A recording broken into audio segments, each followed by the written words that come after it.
So very pleased to welcome Matt Lewis as our next speaker. Many of you will be familiar with his books. I'm sure that you've read at least one of his books and heard him speak, as well as being chair of the Richard III Society.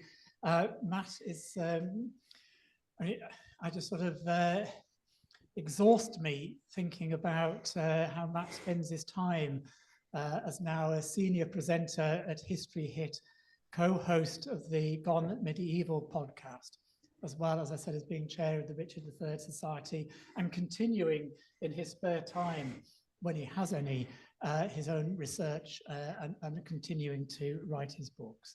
So it's a huge pleasure to welcome Matt this afternoon. Thank you.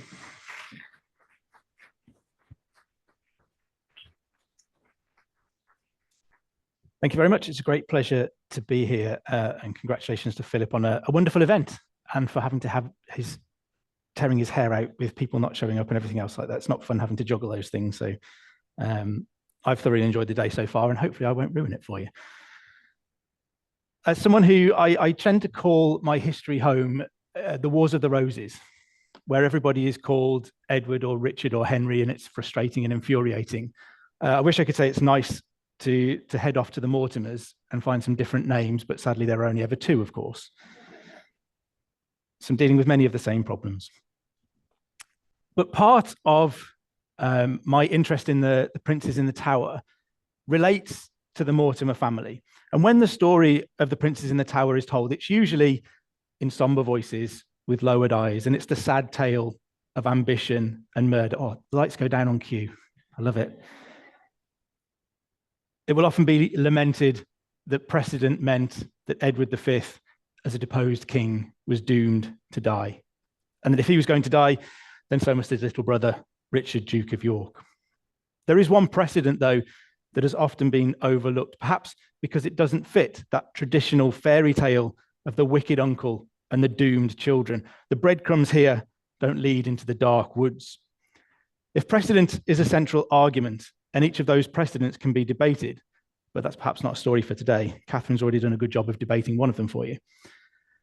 Then we ought to include the precedent provided by the Mortimer family, the fate of two young boys who many believed had a better claim to the throne than the man who was sitting on it. It's surely the most applicable precedent available to 1483. So this is the story of those two boys, Edmund and Roger Mortimer, and of what their fate might be able to tell us about what happened or didn't happen to the princes in the Tower. I'm going to have a quick survey of the status of the laws of succession, because one of the things that people will often challenge me about when I talk about the Mortimers and their applicability to the story of the princes in the Tower is that Edmund Mortimer was never a proclaimed king in the same way that Edward V was. And that certainly is a difference in their stories, but it overlooks the complexities of the rules of succession and their organic and evolving nature. And so I think the law of succession in medieval England was probably something of a dark art and something that was still evolving throughout the period. In Anglo-Saxon England, the Witenagemot, or the Witan, was a council of leading nobles and churchmen who advised the monarch. But part of their role was also to elect the next king on the death of the previous. They would select from a pool of candidates who were termed etheling, which meant something like throne-worthy, and might be roughly the equivalent to the word prince that we would use today. Favour might be shown to the oldest son of the previous king, but the Witan had the power to select another candidate if it would avoid a problematic minority or an unsuitable individual becoming monarch. Once anointed, though, the king could not be overthrown, and the Witan had no more say in whether he would remain as king. All of this changed at the conquest in 1066. That year had been one of competing claims between three men that was only settled in blood on the battlefield. It ended Anglo-Saxon England and ushered in a new era. William, Duke of Normandy, became William the Conqueror, and he had no intention of allowing a body of Anglo-Saxon elites to choose who would follow him. He'd worked too hard for that, and they'd made their preference clear in trying to elect Edgar Atheling in the aftermath of the Battle of Hastings. William eventually extracted the oath of Sarum from all of the landowners in England. It made them directly responsible to him and effectively destroyed the power of the Witan. Amongst the dramatic changes imported to England with the Norman conquest was the ducal preference for primogeniture, although William would leave his crown to his second son. Tradition usually required that the first son received the patrimony, so the Duchy of Normandy. The second would receive anything that had been added during the father's lifetime. It just so happened that this time what had been acquired was far more prestigious than the patrimony.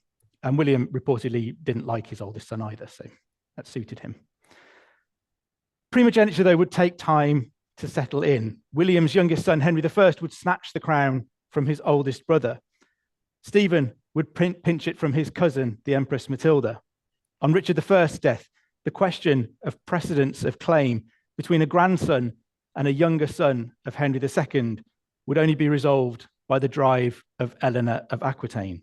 Succession, then, was never a simple matter.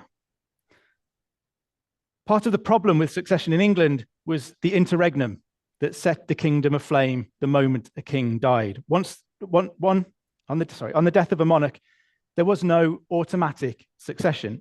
A coronation would make the next king, and until then, there was no king. And while there was no king, there was no king's peace. There was no law and order, no government. The imperative to restore these things quickly, that had let Henry I and Stephen grab the crown, was clear to see.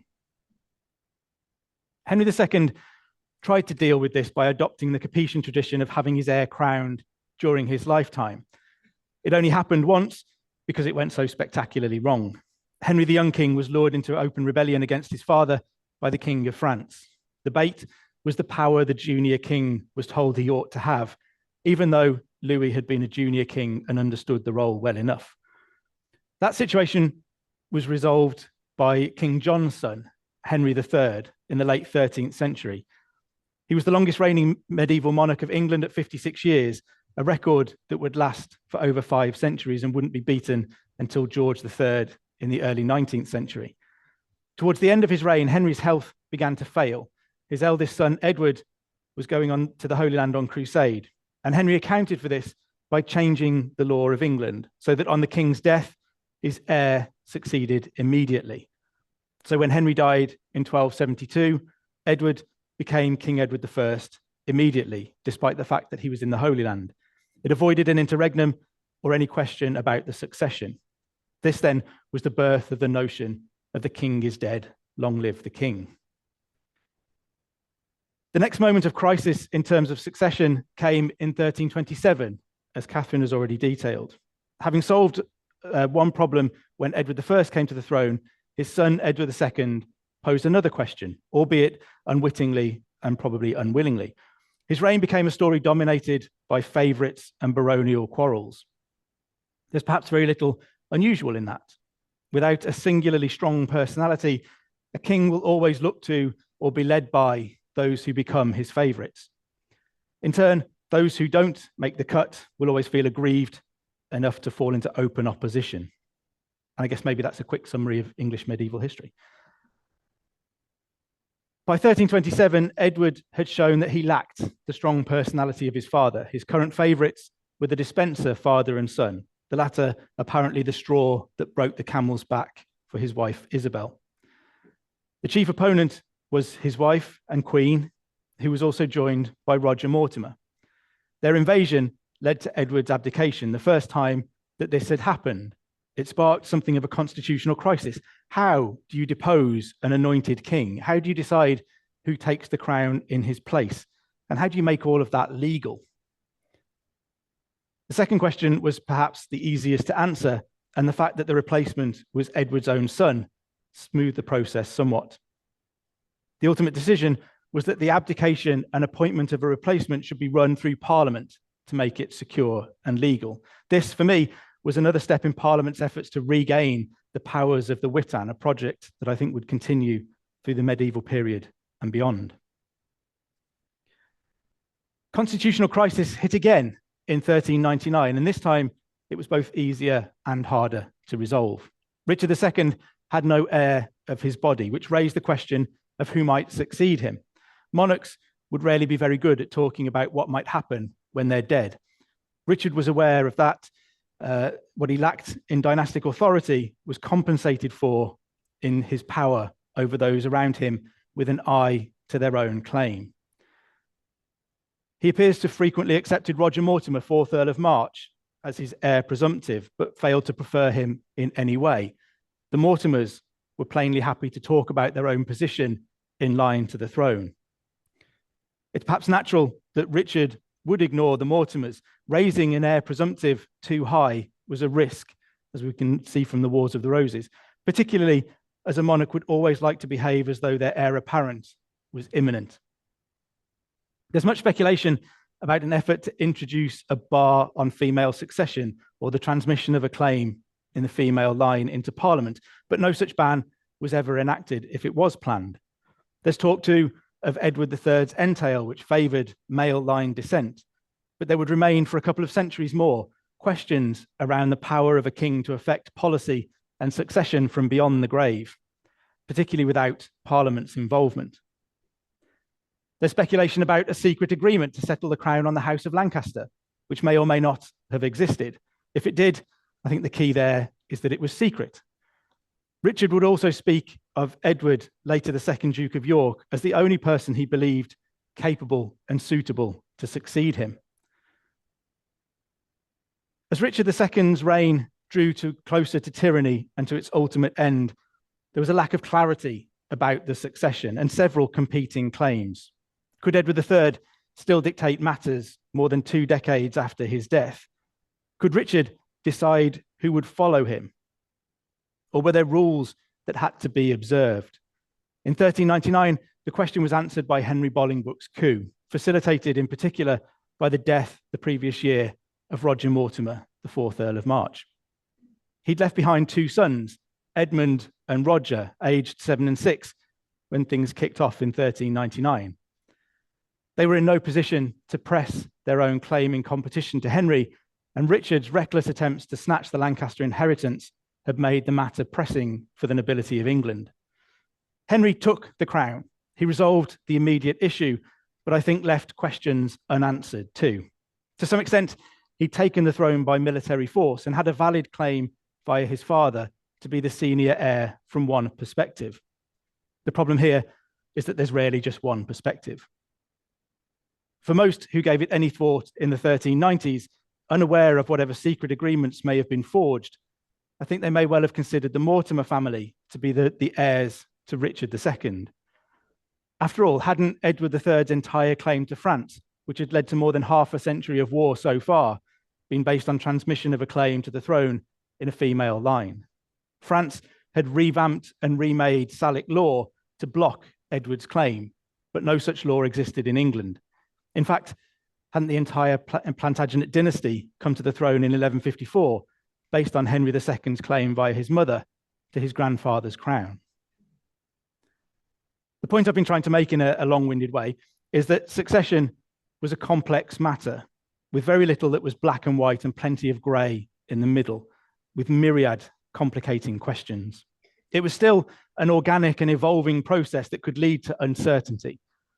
Parliament, I'd suggest, saw this weakness as a void that it could fill, but that's probably another story for another day. Henry's smooth succession put a thin veneer over these questions for now. In 1399, the Mortimer family couldn't make that point themselves, and passing them over quietly avoided a minority, which may be viewed as the cause of much of the trouble of Richard II's reign. Henry's kingship was an expedient which he seized enthusiastically. Philip mentioned that you may or may not have read any of my books. I won't ask for a show of hands for who hasn't read books and embarrass myself and everybody else, but you may or may not be aware that I'm casually interested in The Princes in the Tower. You know, the kind of vague passing concern that's definitely entirely healthy, not dangerously all-consuming, and not something that my wife talks to me about all the time. So a situation in which a man comes to the throne unexpectedly, when 2 young boys have what some consider to be a better claim to the throne, piques my interest. History has long framed the story of the princes in the Tower of one of inevitable murder. The precedent was clear. Rivals have to be murdered. See Edward II, although, as Catherine has illustrated, that wasn't perhaps as clear as it seems. See Richard II, except that there are also stories that he survived beyond his accepted date of death. See, most recently in 1483, Henry VI, although there's room to doubt the stories of murder there too. And we don't doubt that he was dead, but perhaps how he met his end is still open to discussion. Even if we accept that each of those men was killed after his deposition, they were politically active adults, anointed monarchs too. The Princes in the Tower sits high in our collective consciousness because it's different. It's two children. The supposed murderer is their uncle. It gives the story heavy overtures of a fairy tale. They weren't politically active in their own right. A key difference is that Edward V was proclaimed king, which certainly Edmund Mortimer never officially was. But to counter that, Edward had never undergone the solemn act of anointing during a coronation that irrevocably made him a king. If precedent is a significant driver in working out what happened to the princes in the Tower, then I'd suggest that the fates of Edmund and Roger Mortimer offer a much closer parallel to the events of 1483 than those of previously deposed monarchs. It's worth recalling at this point too that this was Richard III's family story. Edmund Mortimer was his great uncle. If he was looking for a solution to the problem he undoubtedly faced when he came to the throne, then this may have been at the top of his list, not least because it didn't require him to become a murderer. And I don't see in Richard a man predisposed to murder. So what might he have gleaned if he did give thought to the story of his great uncles, the proto-princes in the Tower? Henry IV's reign became a story of fending off problems caused in part by the nature of his accession. Undoubtedly, that was something for Richard III to reflect on when revolt broke out in October 1483, though he'd also watched his brother eventually fend off similar issues. A significant threat came from an alliance that was created by the tripartite indenture of 1405. This sought to bind Owen Glyndwr's revolt in Wales and the dissatisfaction of the Percy family in the north. The agreement would give Glyndwr power in Wales. The Percy family would rule the Midlands and the north of England, and the south would be carved off from the other two parts. Clearly, Henry IV was unlikely to agree to this, so the parties needed another figurehead to put in place as King of the South. The obvious candidate was Edmund Mortimer, by now 13 years old. I'm partly fascinated by the tripartite indenture because it set the meeting point of the three realms at Six Ashes in Shropshire, which is where I live. I think our postman was interested when I told him, but I'm not sure if he was just being polite. The indenture envisaged this as a permanent division of England and Wales too, with provision for all three rulers to pass their realms on to their heirs. The immediate issue for the plan was that Edmund Mortimer was in Henry IV's care. There's no evidence that he and his brother were mistreated, and fortunately for the plotters, Edmund was easily accessible. Edmund and Roger were kept largely at Windsor Castle, and in 1405, in order to give effect to the tripartite agreement, they were abducted from there. At the head of the scheme to get them to Wales and to their uncle, Sir Edmund Mortimer, was Constance of York, daughter of the first Duke of York, who was also called Edmund, just to confuse matters further, and the sister to Edward, the future second Duke. And this is a drawing of Windsor Castle and St. George's Chapel from the Polychronicon. And that's Edward, second Duke of York, because I struggled to find a good image of Constance, to be perfectly honest with you. And there is a reason that he's there as well. The Mortimer boys were swiftly recovered after their abduction. Constance was arrested, and when questioned, she told the king that it had all been her brother Edward's idea. As sibling spats go, maybe this one takes the cake. Edward swore that he hadn't known anything about it. He was imprisoned for a time, but released when Henry IV seemed satisfied of his innocence. Constance posed a problem for Henry. There was no satisfactory mechanism to try a noble lady. Perhaps she'd been encouraged to implicate Edward as a way around this. Constance was also eventually released and given back her lands. And the arrest of Eleanor Cobham, the wife of Henry IV's son, Humphrey, Duke of Gloucester, later in the century, exposed the same issues and forced a change in the law that it would take a Tudor to begin cutting the heads off noble women. The involvement of the House of York is slightly difficult to unpick at this point. It was before their marital connections to the House of Mortimer. It's hard to see why they moved in opposition to Henry IV. The Percy family were related by marriage to the Mortimers. So it can only be that the Yorks saw some sign of improvement in their position under Mortimer rule as opposed to Lancaster. Were then the House of York predisposed to opposition to Lancaster, or perhaps to championing legitimacy? The point for now is that the boys had been the focus of a plot to replace Henry IV. They'd been abducted and recovered. What was Henry to do with them now? Tradition might suggest he ought to murder them. Edmund and Roger were back in custody, but that custody changed. I can't help wondering whether they feared for their lives by this point. They were old enough now at 13 and 12 to understand what was going on around them and how the actions of others might have condemned them. The boys weren't killed, though. They were placed in locations that were kept more secret. They were moved regularly so that their whereabouts wouldn't become widely known. As Henry IV's health failed, they were placed into the household of Prince Henry. This man would be their next monarch, the next man to whom they would be a threat. Henry V would have little compunction at the deaths of many when king, so this may have been a moment of fresh risk for the boys.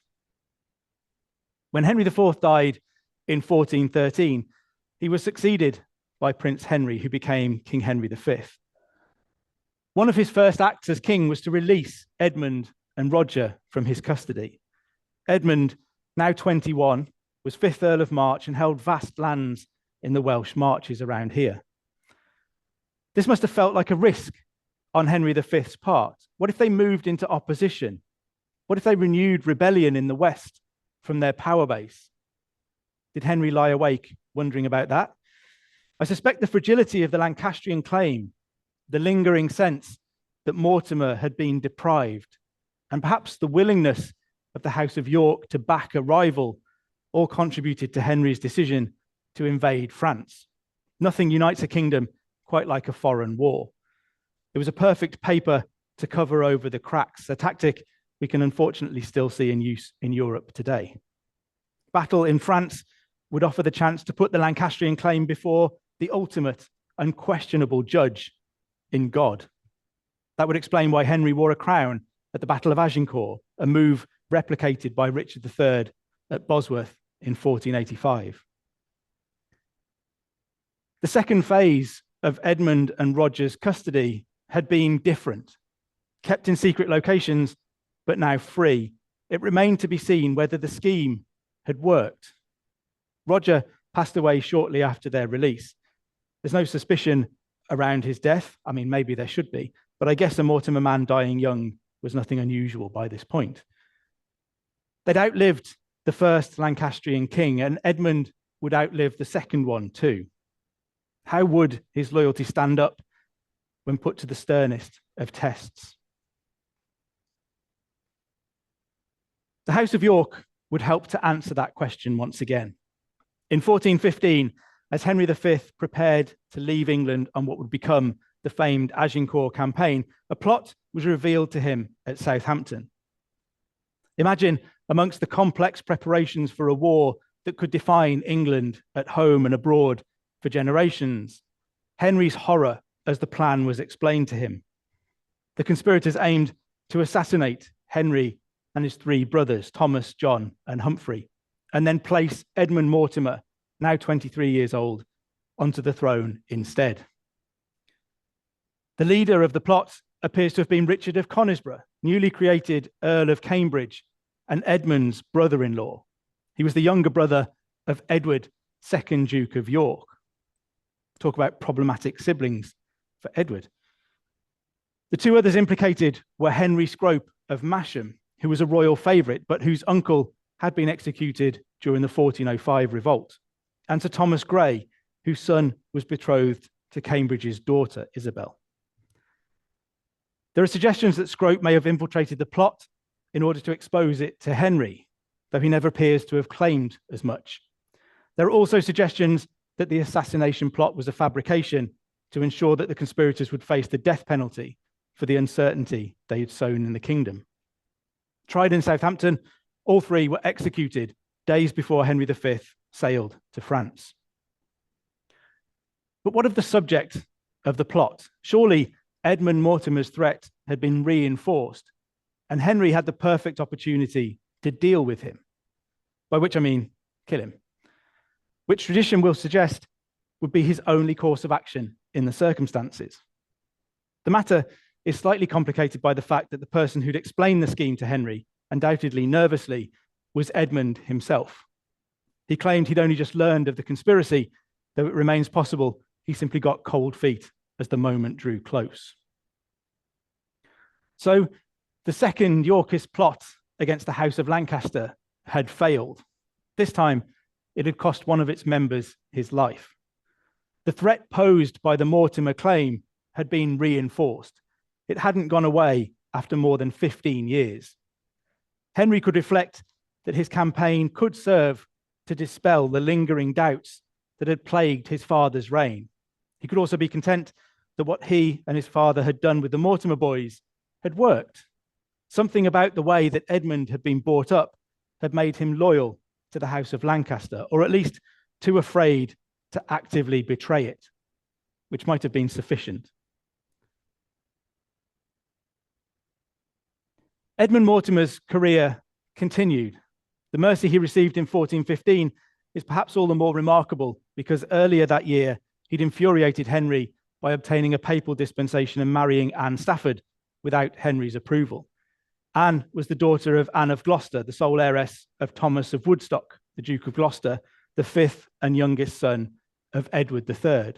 Henry imposed a fine of 10,000 marks for the marriage and might have been threatened as the Mortimer claim was tethered to another line of descent from Edward III.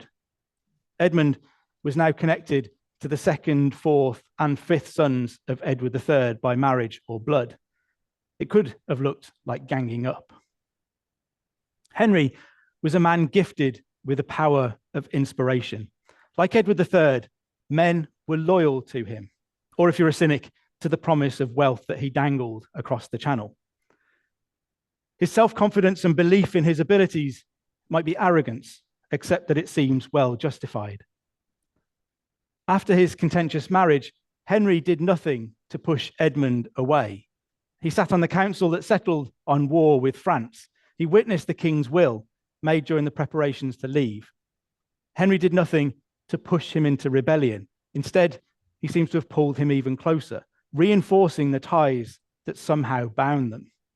It must have felt like a quick payoff for the tactic when Edmund laid before Henry a plot to make the Earl the next king. Edmund took part in several campaigns in France, particularly in Normandy. He accompanied Henry and his bride, Catherine of Valois, back to England in 1421 and carried the scepter at Catherine's coronation. He was back in France with Henry when the king fell mortally ill at the siege of Meaux. Henry died on the 31st of August, 1422, and was succeeded by his 9-month-old son as Henry VI. A minority crisis was always a huge problem, and Edmund's claim must have become a heightened concern again. Despite this, at the end of 1422, he was appointed to the Regency Council for the young king. In 1423, Edmund was appointed Lieutenant of Ireland for a period of 9 years. He initially remained in England and exercised the office through a deputy, but after a reported row with the king's uncle, Humphrey, Duke of Gloucester, and the execution of Sir John Mortimer for trying to escape the Tower, it appears to have been decided that he ought to go to Ireland in person. He arrived there in late 1424, perhaps hoping to further prove his loyalty or to cultivate the Mortimer links as Earls of Ulster to demonstrate some success there. Perhaps he just felt like it was wise to keep his head down and not draw any more attention to himself. Within a few months of his arrival, though, in mid-January 1425, Edmund died of the plague. With no children, the line of Mortimer men, who had served the crown so well for generations, with only the odd blip, was ended. The threat to the Lancastrian crown posed by their arguably better claim was gone, precisely when they most needed it during the long minority of Henry VI. But I'm afraid you don't escape from my talk that easily because it's not actually over yet. When the Earl of Cambridge had been executed, he hadn't been attainted, so his son was free to inherit. The highest ranking casualty on the English side at the Battle of Agincourt was Edward, second Duke of York. Accounts talk of him being pulled into the sucking mud under the weight of his armor, too old and too unfit to fight. I mean, he was 42, he was 5 years younger than me. I mean, kind of take that a little personally. But Edward, Duke of York, also died childless. So his titles and estates passed to his nephew, Salisbury's son, Richard, who was now third Duke of York. In 1425, when Edmund Mortimer died childless, his estates and incredible wealth also passed to his nephew. This was the son of his sister Anne, who also happened to be Richard, third Duke of York. I frequently and happily describe York as my historical man crush. I've got a huge soft spot for him, and I think that to a great extent, his career is one of a prophecy doomed to be fulfilled by its own threat. In 1425, he was 14 years old. He held a royal dukedom and one of the wealthiest sets of lands in the kingdom. Adding to that, the Mortimer claim to the throne that devolved upon him. And I think the Lancastrian minority government came to view York as a threat before he'd even set a foot on the national stage. The early phases of the Wars of the Roses then becomes a story of one man desperately trying to show that he could be a good servant to the king, just as Edmund had done with Henry V. The fragility of a minority gave way to the personal rule of a man who was not his father. York may have been Henry V's greatest servant a generation earlier, but Henry VI was a man who was weak and who reacted to threats in the opposite way to his father by driving them further into opposition. York served twice as Lieutenant General of France successfully, and as Lord Lieutenant of Ireland with equal distinction. He'd done, I would suggest, all that he could do to try and prove his loyalty.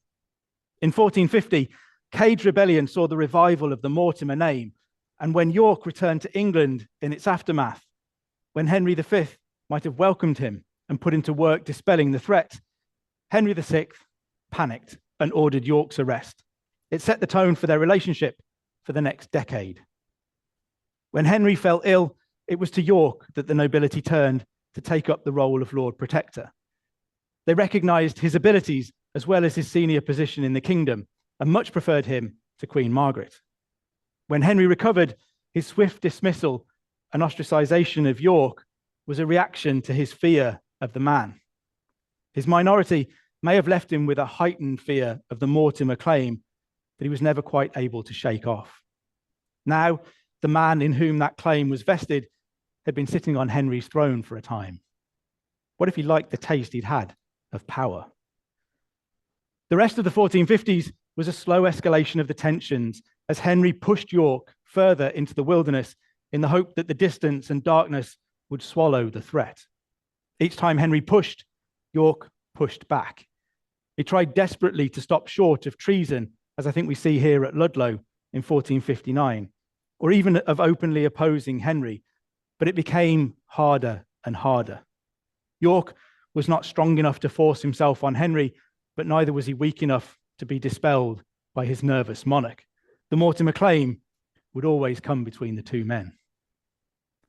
It was only when Henry attainted York stripped him of everything and crushed his dynastic legacy after Ludlow, that York, to me, slowly enough to suggest a deep reluctance, laid a hand on Henry's throne to claim it. The Act of Accord that passed through Parliament in 1460 recognised the seniority of the Mortimer claim over that of Lancaster. Even then, York was happy for Henry to remain king for the rest of his life. By the end of the year, York lay dead in a field outside Sandal Castle in Yorkshire.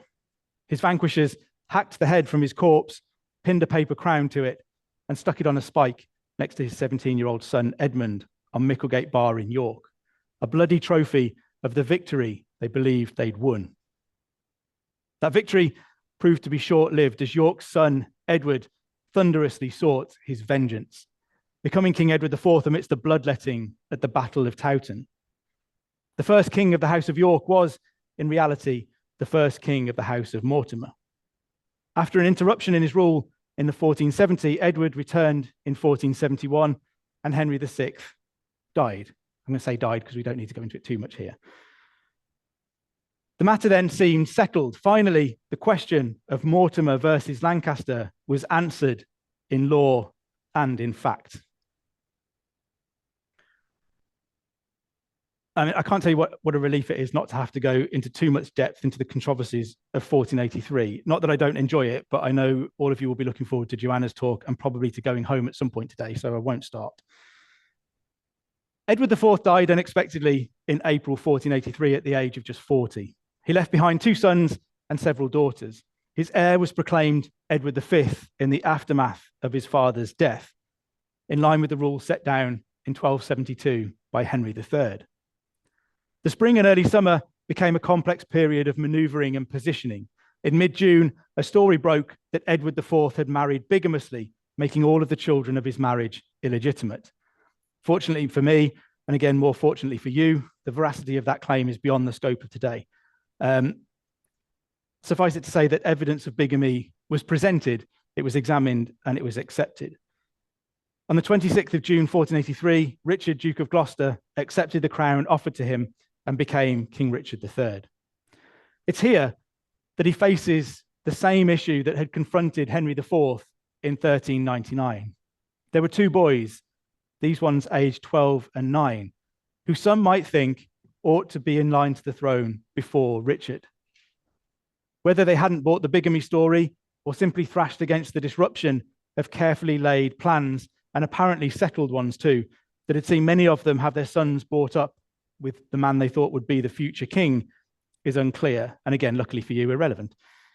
Edward V had been declared illegitimate, but that could be undone as easily as it had been put in place, as was shown in 1485 when Henry VII did undo it.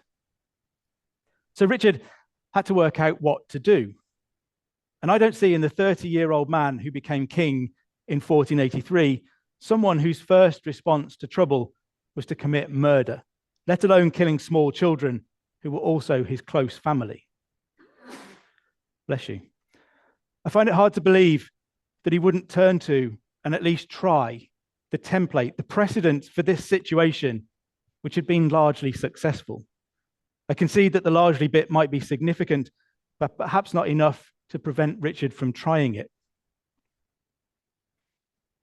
If Richard turned to recent history and to his family history too, then the story of the Mortimer brothers provided him with the template for how he might behave in 1483. The boys had been initially kept in fairly loose custody, their whereabouts well known, safe and sound, but prominent.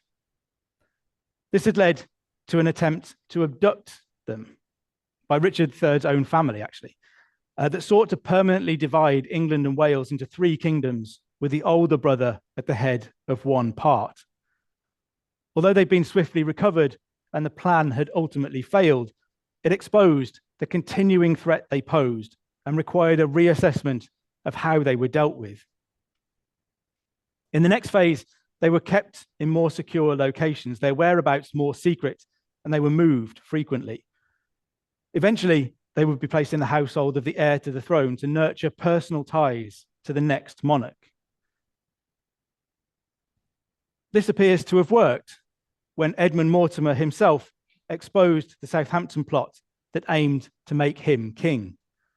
Something about the way he'd been brought up had made him loyal to those with arguably a lesser claim than his own. He outlived the first two Lancastrian kings and died serving the third.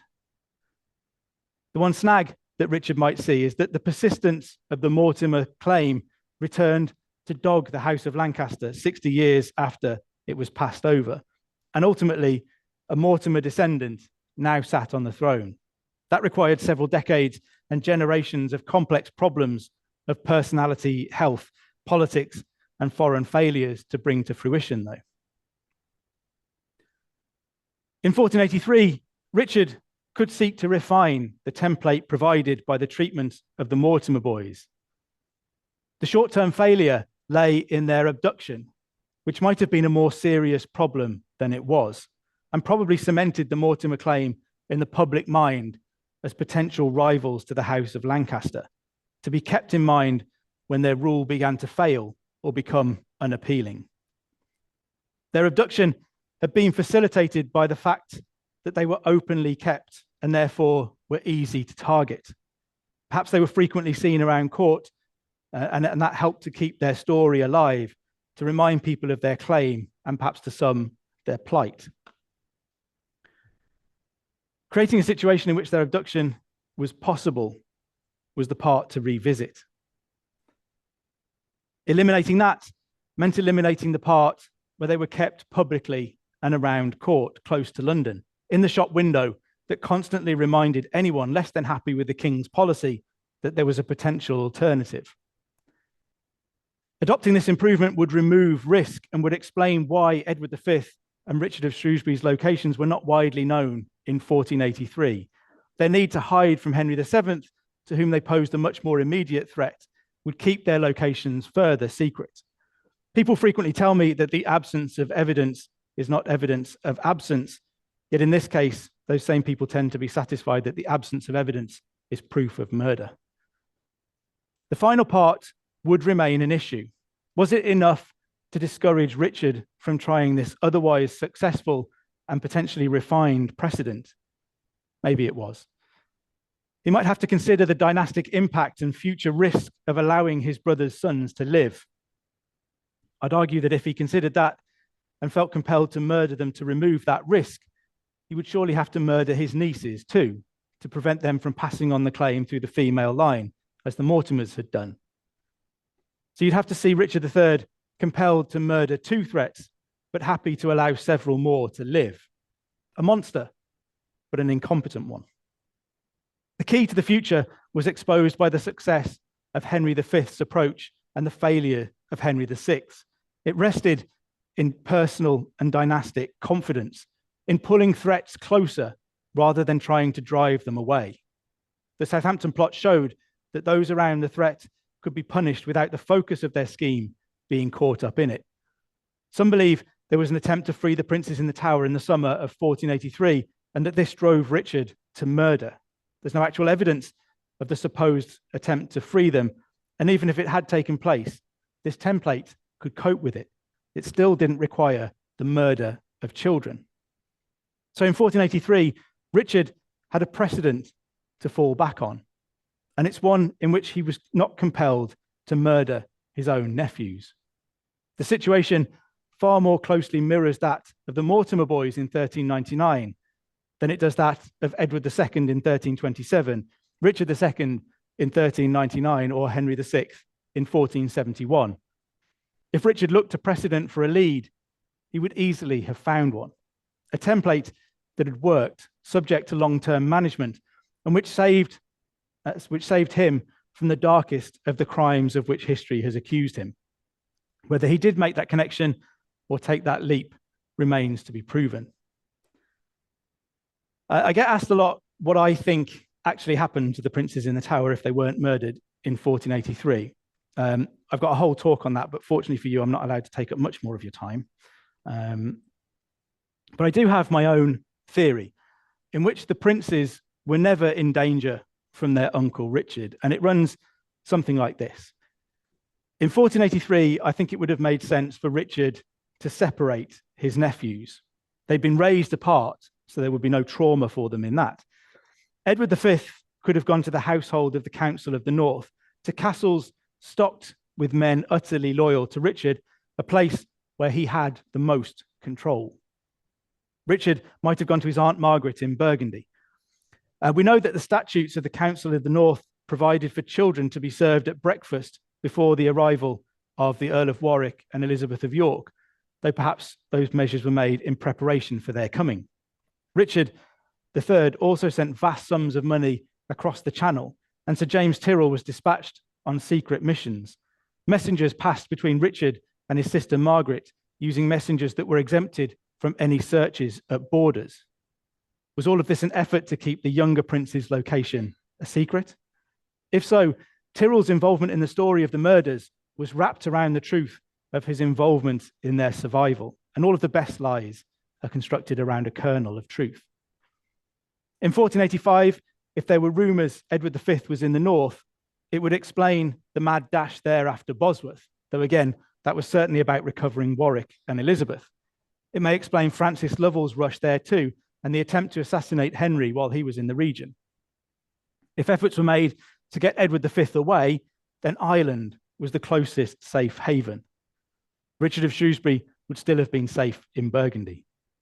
In 1487, I think there's a strong chance that what history remembers as the Lambert-Simnel affair, an uprising in favour of the Earl of Warwick, was in fact a rising in favour of Edward V.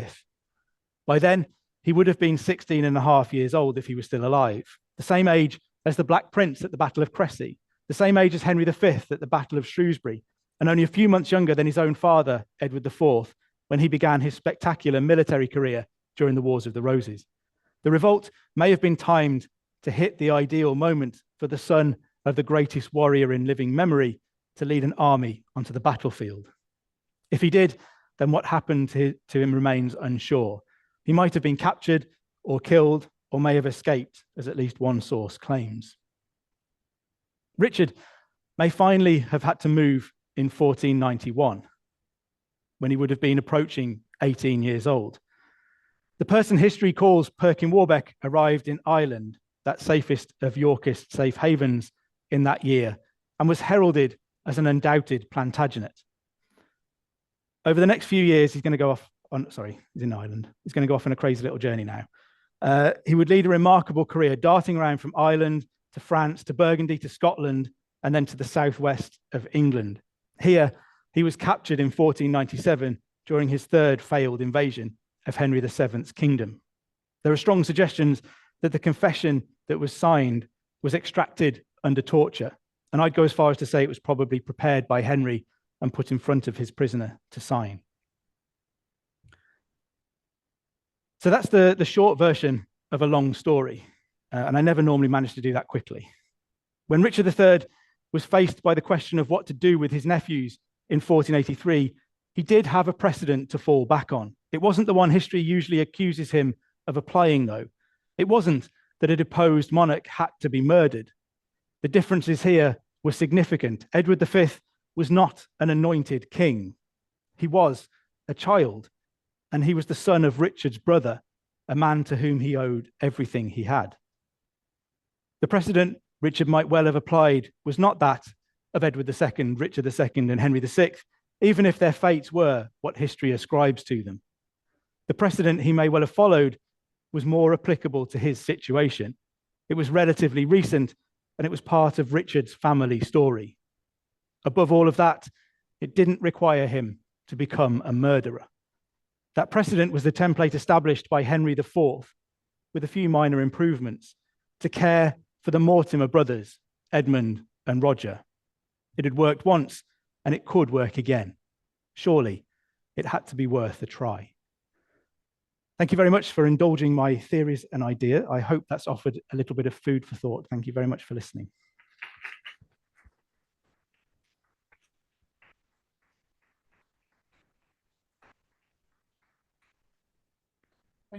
Thank you, Matt. That was brilliant.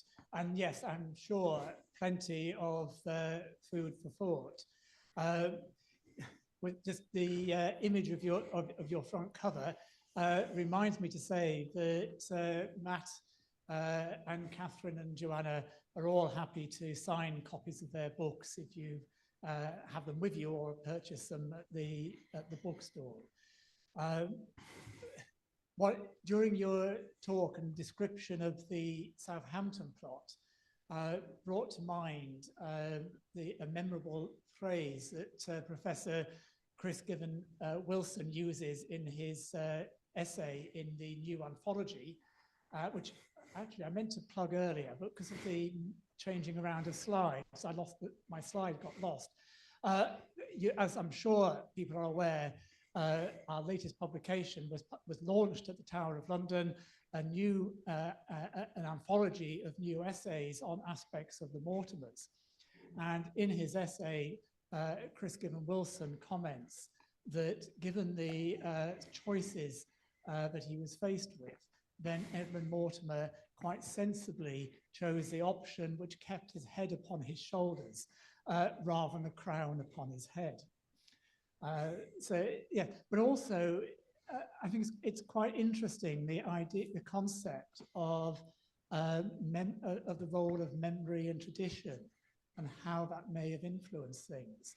And again, what that reminds me of is, again, members of the society will be aware that a key initiative this year was that through the generous donations of members, we were able to advertise a research bursary, which has been awarded to a young student about to start her doctoral program. And that is the theme of her research, to look at the role of tradition or mythology and history within families and how that influenced later actions. And particularly one of the families that she's going to be looking at is the Mortimer family. Any questions to Matt? Any hands going up? Is there anything online, Clive? What is your account for the trigger of Buckingham's rebellion? And is that in any way linked to what happened at Southampton? I mean, I think Buckingham's rebellion in October 1483 is about Buckingham trying to make himself king. For a long time, it was tied up with the idea that he was backing Henry Tudor. But that doesn't make sense in that Buckingham was already the second most powerful man in Richard III's England. I'm not sure why he'd trade that for maybe being the second most powerful man in the kingdom of a stranger who he'd never met. I mean, Buckingham was a nephew and a cousin of Margaret Beaufort. So it's entirely possible that she encouraged him to promote his own perfectly good, perfectly valid claim to the throne from his descent from Edward III. And particularly Crowland, the Crowland Chronicle, talks about, as part of those October rebellions, that a rumor was deliberately started that something had happened to the princes in the Tower. So I wonder whether, Margaret Beaufort gets a lot of attention around the story of the princes in the Tower.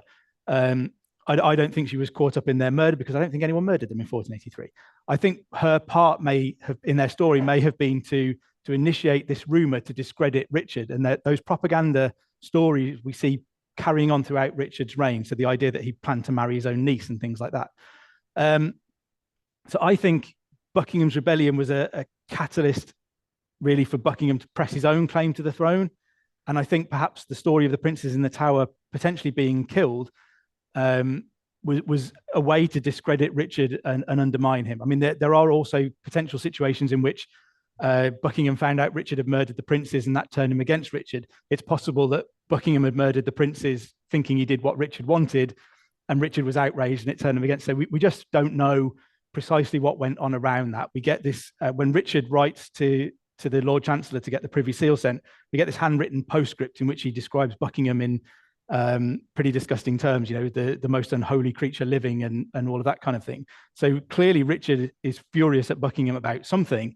Whether that has anything to do with the princes in the Tower, I'm not sure. I think we're quite often guilty of putting two and two together and getting five, and thinking that the princes in the Tower were the center of everybody's minds from 1483 onwards, when I don't think that they were. Were there any pretenders claimed to be Richard II? And if so, were the Yorks or the Mortimers involved? there weren't pretenders as such. There were, not that I know of, there were consistent stories that Richard II was still alive, most frequently that he was living in Scotland and that he was going to come back over the border at any time. And I think there's one guy who's executed as late as 1412 or something like that for kind of loudly proclaiming that he knew that Richard II was alive and that he was in Scotland and he was going to come back at any time. So again, you get, for more than a decade after the supposed death of Richard, you get people willing to be executed for their belief that he could still be alive. And I think that's right, Matt. There were no specific claims that he was alive or there was somebody, a particular person who was Richard II. But certainly the many rebellions during the reign of Henry IV, then the common slogan of those rebellions was the rightful king be Richard II if he be alive. If he be dead, the rightful king be Edmund and Mortimer. But yes, so there was no specific claims that he was indeed alive or a particular person. Any more questions? Okay.